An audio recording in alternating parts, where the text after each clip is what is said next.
Et les familles, est-ce que vous allez bien? Moi, je vais super bien. Famille, on va suivre cette vidéo-là. Je suis tombé là-dessus et ça m'a paru un peu bizarre. J'ai voulu parler un peu là-dessus. Donc, on suit la vidéo et puis on suit la vidéo. Des quartiers de Bangui déserts, des maisons pillées, des commerces incendiés, des mosquées détruites. Un secteur dans lequel il y a quelques semaines encore vivaient de nombreux musulmans. Les pilleurs, les voilà, ils ne se cachent pas, ils sont chrétiens et c'est à leur tour de crier vengeance. C'est nous, le Centrafricain, qui avait détruit tout ça là.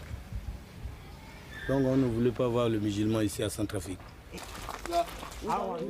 Inscrites sur les murs, leur haine pour leurs anciens voisins qu'ils ne veulent jamais voir revenir.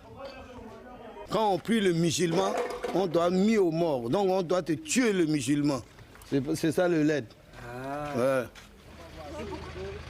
Sous la menace permanente de ce qu'on appelle les anti-Balaka, des milices chrétiennes, plusieurs dizaines de milliers de musulmans ont déjà quitté le pays.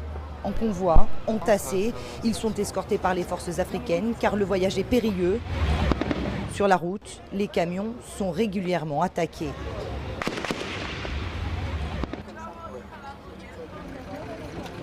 Mais d'autres sont toujours pris au piège. Dans la capitale, il ne leur reste que quelques rares endroits, comme ici le quartier PK5, une zone d'1 km² sous protection militaire, un ghetto pour musulmans. Des dizaines de familles sont réfugiées dans la grande mosquée de Bangui, l'une des 5 dernières encore debout sur les 24 que comptait la ville. Tous attendent qu'un convoi soit organisé pour les extraire de cette prison. Partir seul serait trop dangereux. Moussa et sa famille, eux, rêvent du Tchad.